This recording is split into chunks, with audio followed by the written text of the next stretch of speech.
Halo, Sobat Kisah. Selamat datang di kanal yang penuh dengan cerita inspiratif, legenda, dan kisah-kisah yang menggugah hati.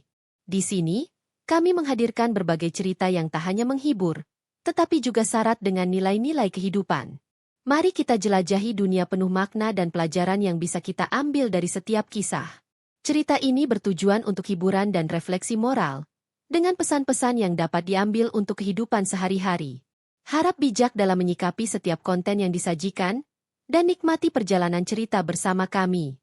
Selamat mendengarkan dan semoga kisah ini memberikan inspirasi. Di sebuah desa kecil di tepi pantai, hidup seorang janda tua bernama Nyai Rahayu bersama putrinya, Ayu. Desa itu sederhana, dengan rumah-rumah panggung berjajar di tepi pantai, dan kehidupan warganya bergantung pada hasil laut. Nyai Rahayu adalah seorang wanita yang penuh kasih dan pekerja keras. Namun kehidupannya tidak mudah. Setelah suaminya meninggal, ia membesarkan Ayu seorang diri, bekerja siang dan malam sebagai pembuat kerajinan dari kerang. Ayu, meskipun memiliki paras yang cantik dengan rambut hitam panjang dan kulit sehalus mutiara, tumbuh menjadi gadis yang keras kepala. Ia sering merasa malu karena ibunya bekerja sebagai pembuat kerajinan, sementara anak-anak lain di desa memiliki orang tua yang lebih berada. Ia iri pada teman-temannya yang memakai pakaian bagus, atau membawa barang-barang mahal. Kenapa hidup kita seperti ini, Bu? Kenapa ibu tidak bisa memberiku apa yang aku mau? Tanya Ayu suatu hari dengan nada kesal. Nyai Rahayu hanya tersenyum lembut meski hatinya tersayat. Nak, hidup ini bukan soal apa yang kita miliki, tetapi bagaimana kita mensyukuri yang ada. Kita masih memiliki satu sama lain, dan itu sudah cukup. Namun, bagi Ayu, jawaban itu tidak memuaskan. Ia hanya mendengus kesal dan berjalan keluar rumah, meninggalkan ibunya yang hanya bisa menatapnya dengan mata penuh kasih. Ayu semakin sering menunjukkan sikap durhaka kepada ibunya. Ia membentak, mengabaikan permintaan ibunya, dan bahkan mempermalukan Nyai Rahayu di depan warga desa. Suatu hari, saat ada acara besar di desa, Ayu melihat anak-anak lain mengenakan pakaian indah. Ia pun mendatangi ibunya dengan sebuah permintaan yang mustahil. Ibu, aku ingin gaun baru untuk acara nanti malam. Jangan berikan aku alasan bahwa kita tidak punya uang. Aku ingin gaun itu sekarang, katanya dengan nada memerintah. Ayu, ibu tidak punya uang untuk membeli gaun baru. Bagaimana kalau kita memperbaiki gaun lamamu? Ibu bisa menambahkan hiasan dari kerang yang indah, jawab Nyai Rahayu dengan lembut. Namun, Ayu tidak mau mendengarkan. Ia membentak, aku muak dengan alasan ibu. Ibu memang tidak pernah bisa memberi aku apa yang aku mau. Aku malu punya ibu seperti ini. Warga desa yang mendengar perkataan Ayu terkejut.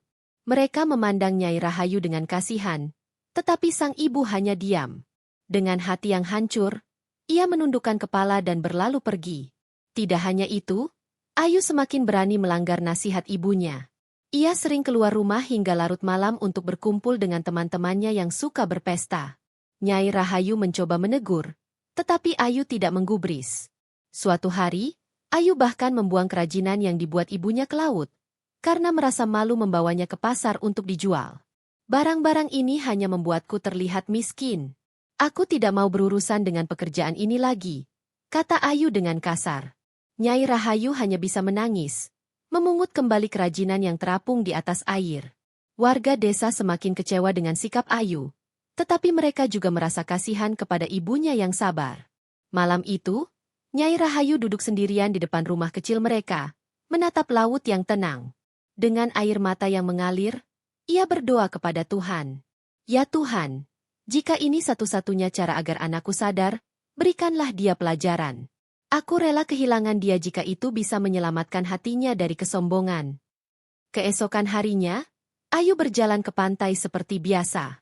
Ia duduk di atas batu besar, menatap ombak yang bergulung.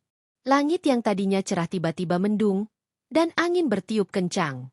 Ombak mulai menggulung lebih besar, dan Ayu merasa ada sesuatu yang aneh.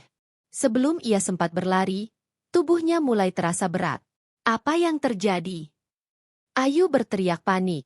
Kakinya mulai berubah, menyatu menjadi ekor lebar seperti sayap. Kulitnya berubah menjadi licin, dan tubuhnya terasa dingin. Dalam sekejap, ia berubah sepenuhnya menjadi seekor ikan pari. Ia menjerit, Tetapi suaranya hanya terdengar sebagai desahan pelan di antara suara angin dan ombak.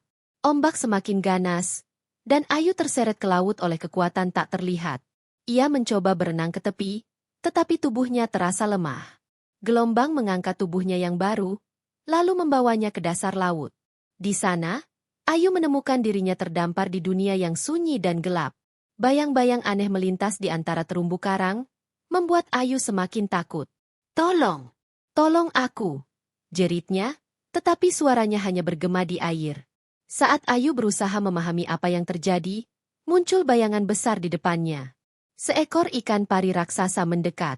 Ikan itu memiliki mata tajam yang memandang langsung ke dalam hati Ayu.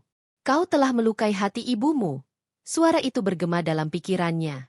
"Kutukan ini adalah hukuman untuk kesombongan dan ketidakpatuhanmu. Kau akan hidup sebagai makhluk laut hingga kau belajar untuk menyesali perbuatanmu." "Aku tidak mau. Aku tidak mau hidup seperti ini." Ayu meronta, tetapi tubuhnya hanya terombang-ambing dalam arus laut. Air dingin menyelimuti tubuhnya, dan kesendirian mulai merasuk ke dalam jiwanya. Hari-hari di bawah laut terasa seperti siksaan yang tiada akhir. Ayu tidak hanya kehilangan wujud manusianya, tetapi juga suara dan kemampuannya untuk berinteraksi dengan dunia yang ia kenal. Ia melihat bayangan kapal yang melintas di atas permukaan, tetapi ia tidak bisa mencapai mereka. Setiap hari ia hanya berenang tanpa tujuan, terjebak dalam kebisuan yang mengerikan. Di dasar laut, Ayu mendengar bisikan-bisikan aneh. Mereka seperti suara hati yang mengingatkan kesalahan-kesalahannya. Ia mulai bermimpi buruk tentang ibunya, membayangkan wajah ibunya yang menangis dalam kesepian. Rasa bersalah mulai tumbuh di hatinya, menusuk lebih dalam setiap kali ia mengingat semua perkataan kasarnya. Suatu malam, ketika laut tenang, Ayu melihat bayangan dirinya di permukaan air. Dalam refleksi itu, ia tidak melihat manusia cantik seperti dulu, tetapi seekor ikan pari dengan mata penuh penyesalan. "Aku telah menghancurkan segalanya. Bagaimana aku bisa memperbaiki semua ini?" gumamnya pada dirinya sendiri. Hari-hari Ayu sebagai ikan pari penuh dengan kesepian. Ia berenang tanpa tujuan, merindukan kehidupan lamanya. Dalam kesunyian itu, ia mulai merenungi semua perbuatannya. Ia mengingat wajah ibunya yang penuh kasih, senyum lembut yang selalu diberikan meskipun ia sering menyakitinya. "Kenapa aku begitu bodoh? Kenapa aku tidak bisa menghargai ibu? Aku ingin pulang."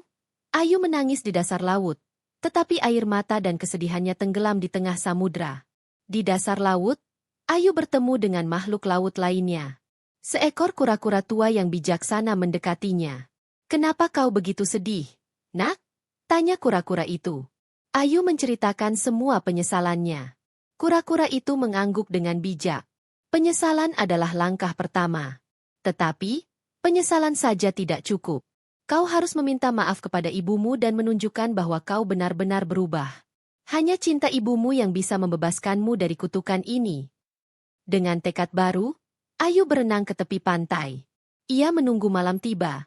Lalu dengan ekornya yang lebar, ia menggambar kata-kata di pasir. Pagi harinya, Nyai Rahayu melihat tulisan itu saat berjalan di pantai. Tulisan itu berbunyi, "Maafkan aku, Ibu. Aku sangat menyesal."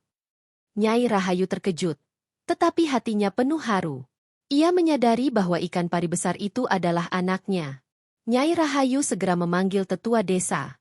Tetua itu berkata bahwa hanya doa dan ritual di bawah sinar bulan purnama yang bisa mematahkan kutukan ini. Malam itu, di pantai yang diterangi cahaya bulan, Nyai Rahayu dan tetua desa melakukan ritual dengan doa yang khusyuk. Ayu, dalam wujud ikan pari, berbaring di tepi air. Ritual dimulai dengan mempersiapkan persembahan berupa bunga melati, air kelapa muda, dan kerang laut yang dihias. Tetua desa menyalakan dupa, menciptakan aroma harum yang melayang di udara. Mereka melantunkan doa-doa suci dalam irama lembut, memanggil kekuatan alam untuk memulihkan wujud Ayu. Nyai Rahayu berlutut di pasir. Air matanya terus mengalir. "Ya Tuhan, anakku telah menyesal.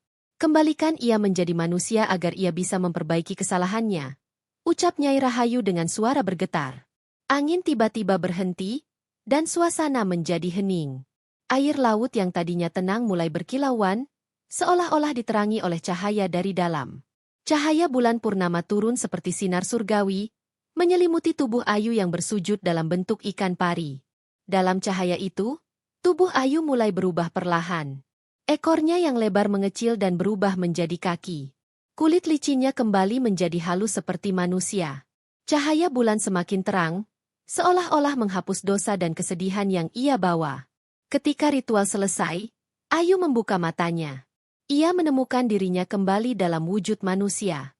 Ia melihat tangan dan kakinya dengan air mata bahagia, lalu memandang ke arah ibunya yang memeluknya erat. "Ibu, maafkan aku." Ayu menangis terseduh-seduh, memeluk ibunya dengan erat. "Ibu selalu memaafkanmu, Nak. Yang penting, kau belajar dari kesalahanmu," jawab Nyai Rahayu dengan lembut. Penduduk desa yang menyaksikan kejadian itu ikut meneteskan air mata.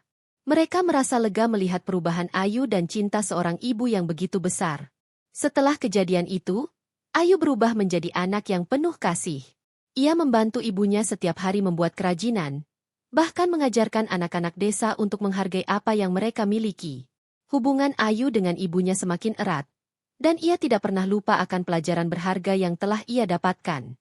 Pesan moral, cinta seorang ibu tidak mengenal batas. Sebesar apapun kesalahan seorang anak, seorang ibu selalu memiliki tempat untuk memaafkan dan menerima kembali. Kisah ini mengajarkan pentingnya menghormati, menghargai, dan tidak melupakan kasih sayang orang tua, karena mereka adalah anugerah terbesar dalam hidup kita.